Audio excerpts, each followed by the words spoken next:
매일 성경 큐티 힌트 2025년 10월 2일 역대하 15장 1절에서 19절까지 말씀. 하나님의 영이 오뎃의 아들 아사랴에게 임하심에 그가 나가서 아사를 맞아 이르되 아사와 및 유다와 베냐민의 무리들아 내 말을 들으라. 너희가 여호와와 함께하면 여호와께서 너희와 함께하실지라. 너희가 만일 그를 찾으면 그가 너희와 만나게 되시려니와 너희가 만일 그를 버리면 그도 너희를 버리시리라. 이스라엘에는 참 신이 없고 가르치는 제사장도 없고 율법도 없은 지가 오래되었으나 그들이 그 환난 때에 이스라엘 하나님 여호와께로 돌아가서 찾음에 그가 그들과 만나게 되셨나니 그때에 온 땅의 모든 주민이 크게 요란하여 사람의 출입이 평안하지 못하며 이 나라와 저 나라가 서로 치고 이 성읍이 저 성읍과 또한 그러하여 피차 상한 바 되었나니 이는 하나님이 여러 가지 고난으로 요란하게 하셨음이라. 그런즉 너희는 강하게 하라. 너희의 손이 약하지 않게 하라. 너희 행위에는 상급이 있음이라 하니라. 아사가 이 말 곧 선지자 오뎃의 예언을 듣고 마음을 강하게 하여 가증한 물건들을 유다와 베냐민 온 땅에서 없애고 또 에브라임 산지에서 빼앗은 성읍들에서도 없애고 또 여호와의 낭실 앞에 있는 여호와의 제단을 재건하고 또 유다와 베냐민의 무리를 모으고 에브라임과 므낫세와 시므온 가운데에서 나와서 저희 중에 머물러 사는 자들을 모았으니 이는 이스라엘 사람들이 아사의 하나님 여호와께서 그와 함께 하심을 보고 아사에게로 돌아오는 자가 많았음이더라. 아사왕 제15년 셋째 달에 그들이 예루살렘에 모이고 그날에 노략하여 온 물건 중에서 소 700마리와 양 7,000마리로 여호와께 제사를 지내고 또 마음을 다하고 목숨을 다하여 조상들의 하나님 여호와를 찾기로 언약하고 이스라엘 하나님 여호와를 찾지 아니하는 자는 대소남녀를 막론하고 죽이는 것이 마땅하다 하고 무리가 큰 소리로 외치며 피리와 나팔을 불어 여호와께 맹세하매 온 유다가 이 맹세를 기뻐한지라. 무리가 마음을 다하여 맹세하고 뜻을 다하여 여호와를 찾았으므로 여호와께서도 그들을 만나 주시고 그들의 사방에 평안을 주셨더라. 아사왕의 어머니 마아가가 아세라에 가증한 목상을 만들었으므로 아사가 그의 태후의 자리를 패하고 그의 우상을 찢고 빻아 기드론 시냇가에서 불살랐으니 산당은 이스라엘 중에서 제하지 아니하였으나 아사의 마음이 일평생 온전하였더라.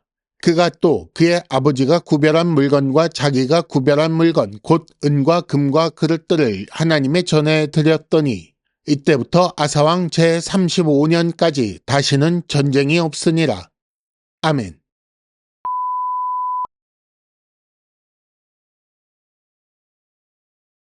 1단계 본문의 구조와 내용을 간단하게 정리하기.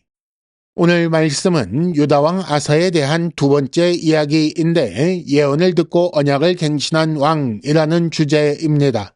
먼저 1절에서 7절까지 오뎃의 아들 아사랴가 여호와의 말씀을 전한 내용이 나오지요.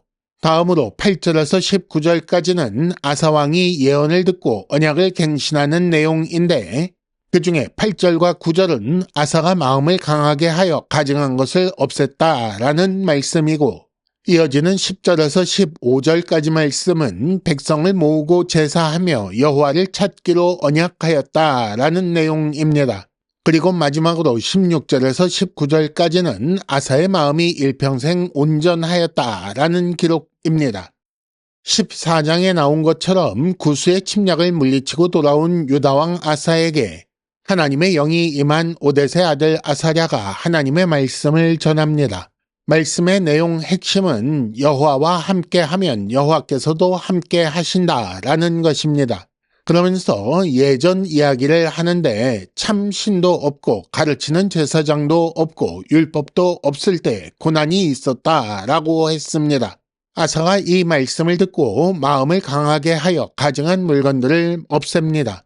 그리고 여호와의 제단을 재건하고 백성들을 모아 언약을 갱신하지요.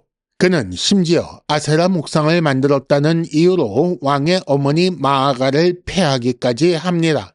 이렇게 아사의 마음이 온전하였기 때문에 제35년까지 전쟁이 없었다고 했습니다. 2단계 본문의 핵심 메시지 읽어내기. 여호와께 의지하여 전쟁을 이기고 돌아오는 왕에게 그때 말씀이 전달됩니다. 오늘 말씀의 핵심은 이 예언의 말씀에 대한 아사의 반응입니다. 이스라엘의 참 신도, 가르치는 제사장도, 율법도 없을 때 평안하지 못했음을 기억하고 여호와와 함께할 마음을 강하게 하라는 것이 그 예언의 말씀의 내용이지요. 여기서 신이 없다라는 것은 여호와를 찾지 않고 그를 신으로 그리고 왕으로 여기지 않는다는 것을 말합니다. 그러니 여호와를 더 이상 가르칠 필요가 없고 그래서 가르치는 제사장이 없는 것이고 그래서 여호와의 율법을 가르치지 않게 되니 백성들 사이에 율법이 없는 것입니다. 이렇게 되면 여호와의 율법을 따라 사는 사람이 없으니 하나님께서 고난을 주시고 그 고난으로 말미암아 요란하여 평안이 없게 되는 거죠.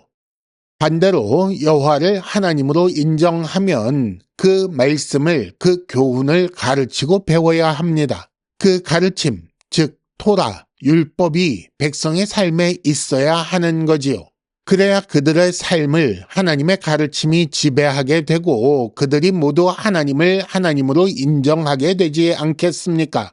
이런 예언의 말씀을 들은 아사는 마음을 강하게 합니다. 그리고 즉시 실행에 옮깁니다. 가증한 것들을 없애고 제단을 재건하고 백성들을 모아 제사를 드립니다.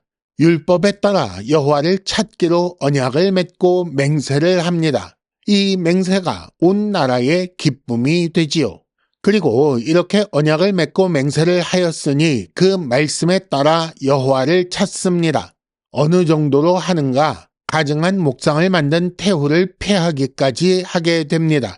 비록 산당은 제하지 않았지만 완전한 것은 아니지만 마음이 온전했다고 했습니다. 이런 아사의 행위에 대해 하나님의 반응은 무엇인가? 그가 여호와와 함께하니 여호와께서 그와 함께 하시지요. 평안을 주셔서 전쟁이 없었다고 했습니다. 불안한 내용이 하나 있지요. 제35년까지 전쟁이 없었다 했으니 그 다음에는 전쟁이 있었다라는 말입니다. 3단계 본문의 핵심 메시지를 현재로 연결시키기. 하나님의 말씀에 어떻게 반응하고 계십니까? 하나님께 의지하여 승리를 얻은 때, 가장 마음이 약해지기 쉬울 때에 마음을 강하게 하고 하나님을 찾으라는 말씀을 주셨습니다. 만일 이 말씀을 듣고 나서도 이미 승리하지 않았는가, 이 정도면 괜찮은 것 아닌가 라고 하면 참 신도 없고 가르치는 제사장도 없고 율법도 없는 자가 될 수 있습니다. 그러니 하나님의 말씀을 받으면 이 정도면 괜찮은 것 아닌가 하지 마시고 즉시 그 순종으로 반응해야 평안이 이어집니다. 예배는 언약갱신입니다. 주일에 모이는 예배는 좋은 말씀 듣고 위로받고 헤어지는 그런 시간이 아닙니다. 하나님 말씀을 듣고 그 말씀 따라 살기로 맹세하는 언약갱신의 시간입니다. 이 맹세를 기뻐하고 뜻을 다하여 여호와를 찾으면 그런 백성을 여호와께서 만나주시고 평안을 주시는 것입니다. 그러므로 당연히 예배 후에는 말씀을 따라 자기 삶에서 가증한 것을 없애야 하지요. 큐티 힌트, 마음을 강하게 하고 여호와 하나님을 찾으십시오. 이상으로 2025년 10월 2일 매일 성경 큐티 힌트를 마칩니다. 여러분 큐티를 통해 은혜 많이 받으시기를 바랍니다.